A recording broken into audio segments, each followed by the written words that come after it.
안녕하십니까. 2019년 11월 21일 최병무의 팩트 시작하겠습니다. 오늘은 부산에 있는 해운대 경남 선경아파트의 라는 아파트의 운명을 조국 일가와 연관시켜서 말씀을 드려보겠습니다. 이 아파트가 참 무슨 기구한 운명을 타고났는지 이 사람 저 사람이 실제 살지도 않으면서 명의가 왔다 갔다 하는 그런 일이 벌어졌습니다. 왜 그러냐면 이 아파트는 원래 조국 전 장관의 모친이죠. 박정숙 웅동학원 이사장 명의의 아파트였습니다. 그런데 이 아파트가 정경심 교수한테 넘어갑니다. 대략 아마 2010년대 초반쯤으로 보이는데 이즈음에 박정숙 이사장의 경우에 웅동학원, 왜냐면 박정숙 이사장이 웅동학원 이사장에 취임한 게 2010년입니다. 근데 그 이후에 웅동학원에 채무가 좀 있었죠. 그 채무에 대한 연대 책임을 졌기 때문에, 그러니까 본인 명의로 있으면 이 채무를 갚아야 되는 거 아니겠습니까? 연대 채무를 졌으니까. 그러니까 이제 그 돈을 빌려주었던 금융기관에서 이걸 갚으라고 계속 하고 있으니까 본인이 만약에 재산이 있으면 그걸 갚아야 되거든요. 그러니까 이 재산을 며느리죠. 정경심 교수 앞으로 옮겨놓습니다. 이게 이제 검찰의 판단입니다. 이게 100% 확인된 건 아니고 현재 공소장이나 이런 데 걸 종합해보면 검찰의 판단은, 검찰은 요렇게 보고 있습니다. 어느 정도 사실일 가능성이 아주 높다고 봐야죠. 공소장에 기재된 내용입니다. 그러니까 무슨 얘기냐면 박정숙 이사장이 자기한테 자꾸 채무를 갚으라고 하니까 그 채무를, 이 집을 가지고 있으면 그 집이 압류당할 가능성이 있으니까 이 집을 며느리 앞으로 이름만 바꿔놓은 겁니다.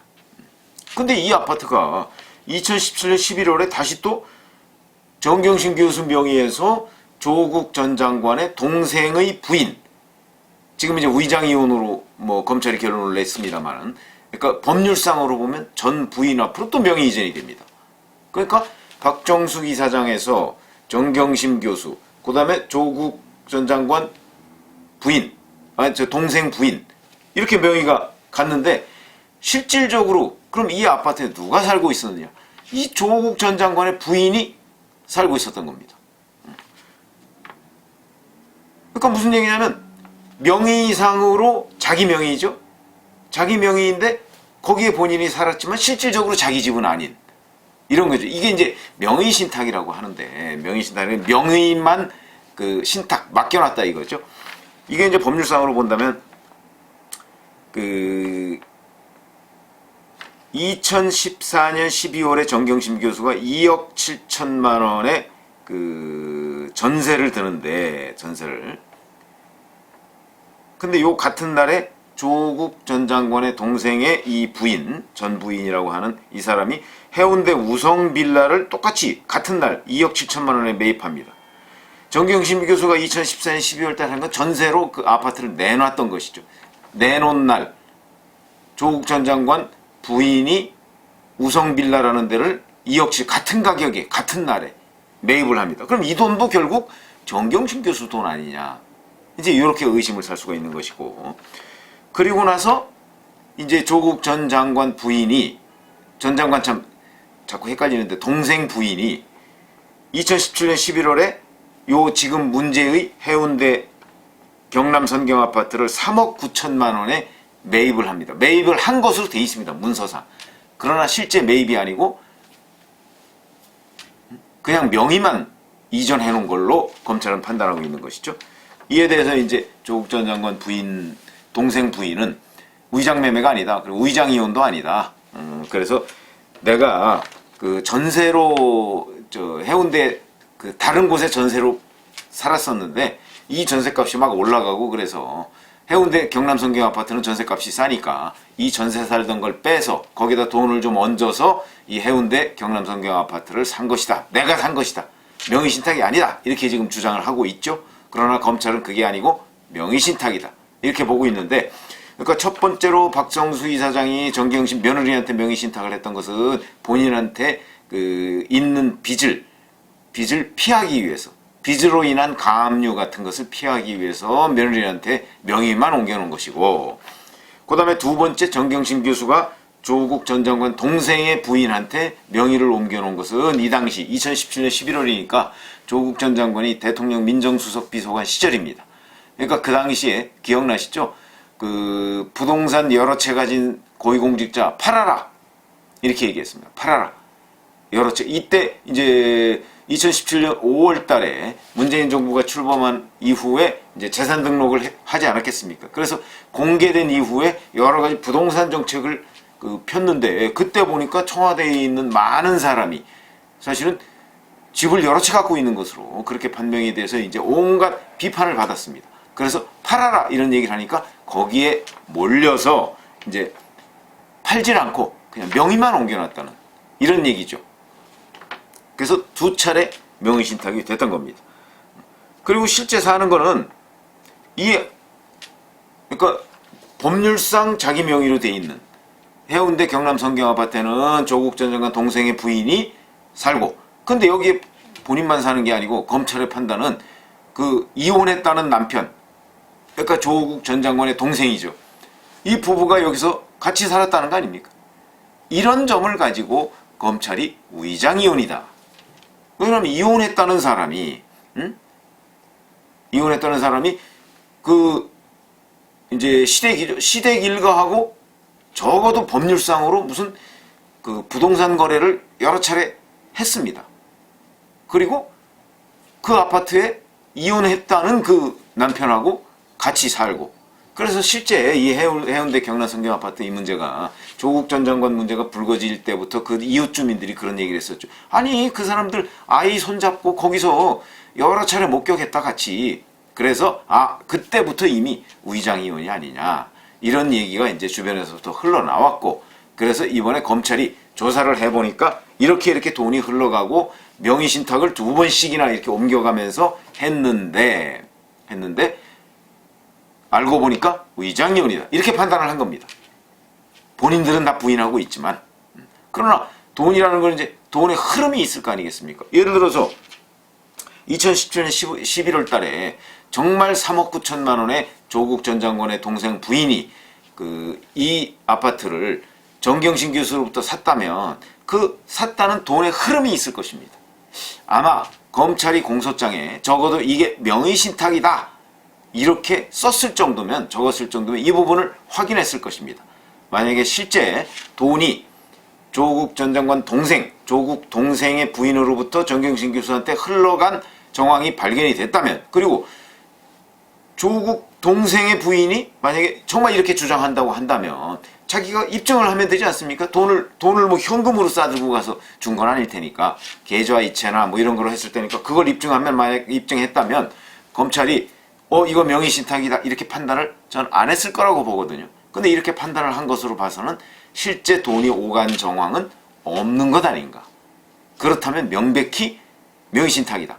그렇다면 결국은 이 해운대 아파트는 박정숙에서 정경심에서 조국 동생의 부인 이렇게 계속 바뀌면은 잘 아시다시피 이제 취득세는 계속 내야 됩니다. 취득세 꽤 많죠. 그런데 이 사람들은 바로 다른 필요성이 더 많기 때문에 이 취득세 정도는 아무것도 아니다. 이 정도 내가 부담을 해야지 라고 판단했던 것이 아닌가 이렇게 생각을 합니다. 아마 취득세 꽤 많이 나왔을 겁니다.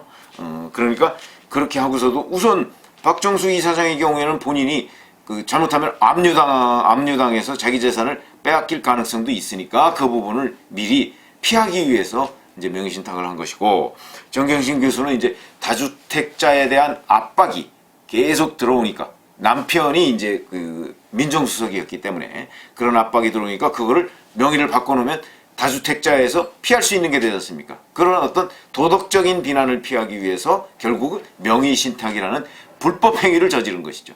명의신탁 불법행위입니다. 무슨 불법행위냐? 부동산 실명법 위반입니다. 그러니까 도덕적 비난을 피하기 위해서 불법행위를 저질렀다 이런 얘기가 되는 겁니다. 2017년 11월에. 그러면 남편이 대통령 민정수석 비서관 시절입니다. 이 시절. 자, 그러면 이제 조국 전 장관은 이걸 알았겠느냐 몰랐겠느냐, 이제 이런 문제가 발생을 하죠. 근데 우선 여기서 우리가 판단을 해보자고요. 자, 대통령 민정수석 비서관이었습니다 당시. 그런데 재산 문제. 재산 문제라는 것은 조국과 정경심 부부의 재산 문제입니다. 왜 그러냐면 재산 등록은 그 부부 거를 같이 등록을 해야 되니까. 근데 그 중에서 그 아파트 한 채가 빠져나갑니다. 자기 재산에서. 그러면 다음 이듬해에 재산 등록을, 대개 이제 재산 등록을 3월 달에 다시 하니까 하면 그때 자기 재산 중에 큰 덩어리, 집 하나가 빠져나갔는데 조국 전 장관이 모를 수가 있겠는가? 그럼 모를 수가 없죠, 그거는. 그러면 이제 그 다음에 또 문제가, 그러면 위장매매라는 건 알았느냐? 그러니까 명의신탁이라는 건 알았느냐? 자기 집이, 집 한 채가 갑자기 빠져서 나가는데 그거를 팔은 건지 아니면 명의만 바꿔놓은 건지 이걸 남편이 몰랐을까요? 그걸 알지 못하고도 과연 조국 정경심이 부부다 이렇게 얘기를 할 수가 있겠습니까? 여하튼 그거는 그래도 하여튼 뭐 추정입니다. 검찰은 알았을 거로 보는 거죠. 자기 재산이 뭐 56억씩이나 되니까 등록 재산이 많기는 하지만 그렇다고 해도 그 중에 상당수가 현금이고 그 다음에 아파트 있고 뭐 그런데 그 아파트 한 채가 빠져나가는데 그게 팔은 건지 명의신탁인지 명의만 돌려놓은 것인지 이거를 남편이 몰랐다? 가장이 몰랐다? 이거는 잘 설명은 안 될 것 같은데 아마 그 부분도 검찰은 확인하고 있지 않을까 이런 생각은 듭니다. 그렇다면 이것도 이제 또 한 번 문제가 되죠. 결국 이게 또 부동산 실명법 위반이 되기 때문에 위반은 이제 정경심 교수가 된 거지만 남편이 그걸 알고 뭐 같이 이 일을 추진했느냐 하는 문제에 따라서 때로는 법률적인 문제가 될 수도 있고 도덕적 비난의 문제가 될 수 있습니다. 거기다가 이제 바로 이 문제 때문에 또 박정숙 웅동학원 이사장, 그러니까 조국 전 장관의 모친도 결국은 이 문제하고 채용비리 문제 이걸 가지고 수사를 받을 수밖에 없다. 왜냐하면 정경심 교수의 공소장에 보면 정경심 교수를 부동산 실명법 위반이다 이렇게 거기다가 적어놓지 않았습니다. 왜 안 적어놨냐면 이 아파트가 원래 정경심 교수 게 아니니까. 제가 말씀드렸죠. 부동산 실명제라는 것은 바로 실소유주를 부동산 실명법 위반으로 기소할 수가 있습니다. 실소유주가 아니니까. 그래서 정경심 교수의 공소장에는 이 해운대 경남성경 아파트 이 문제와 관련한 부동산 실명법 위반 혐의가 적혀있지 않은 겁니다. 그럼 이거는 앞으로 어디에 적어야 되느냐? 검찰이 판단으로 본다면 박정숙 이사장을 조사하고 거기에 혐의로 부동산 실명법 위반이라는 걸 적어야 됩니다. 왜냐하면 실소유주가 박정숙 이사장이기 때문에. 그러니까 최초의 부동산 실명제 명의신탁을 한 것은 박성수 이사장이죠. 그 실소유주를 처벌하는 게 부동산 실명법이기 때문에 앞으로 이제 박정숙 이사장을 불러서 이 부동산 실명법 명의신탁 위반, 명의신탁죄 이거를 이제 물어야 하고 그 다음에 채용비리 문제와 관련해서도 박정숙 이사장한테 또 검찰이 질문을 해야 됩니다. 왜 그러냐면 채용비리는 지금 현재 조국 전 장관의 동생은 뭐라고 얘기를 하고 있냐면 그 시험 문제지를 어머니의 관사에 있는 것을 자기가 가져다가 주었다, 전달했다 이렇게 지금 얘기를 하고 있거든요. 그게 사실이냐 하는 부분. 그럼 이제 관사에서 결국 절도를 한 게 되는 건데 과연 사실이냐 아니면 어머니를 보호하기 위해서 본인이 그냥 책임을 덮어쓰고 가려고 하는 것이냐 이 문제에 대한 판단이 있죠. 그러니까 박정숙 이사장도 곧 아마 소환이 될 것으로 보이는데 두 가지 채용비리 문제와 명의신탁 문제 이 두 가지를 조사받을 것으로 보입니다. 그렇게 된다면 결국 조국 전 장관 그 일가는 조국 전 장관을 기준으로 본다면 뭐 아버지는 돌아가셨으니까 어머니, 본인, 부인, 동생 그 다음에 동생의 부인도 어떤 식으로든 조사를 받았을 것이고 그 다음에 오촌 조카까지 모조리 다 조사를 받는 이런 상황이 됐습니다. 거기다 딸과 아들까지도 어떤 식으로든 뭐 소환조사든 아니면 뭐 서면조사든 무슨 조사든 받았을 것으로 보이면 야 이거 일가가 이렇게 검찰에 전부 다 불려다니면서 조사받는 것 참 남의 일이긴 하지만 안타까울 정도입니다. 그만큼 이 사람들이 관여하고 있는 아마도 무언가 한 가지 범죄를 덮기 위해서 또 다른 범죄를 저지를 수밖에 없는 이런 상황에 처했던 것이 아닌가 하는 생각이 듭니다. 감사합니다.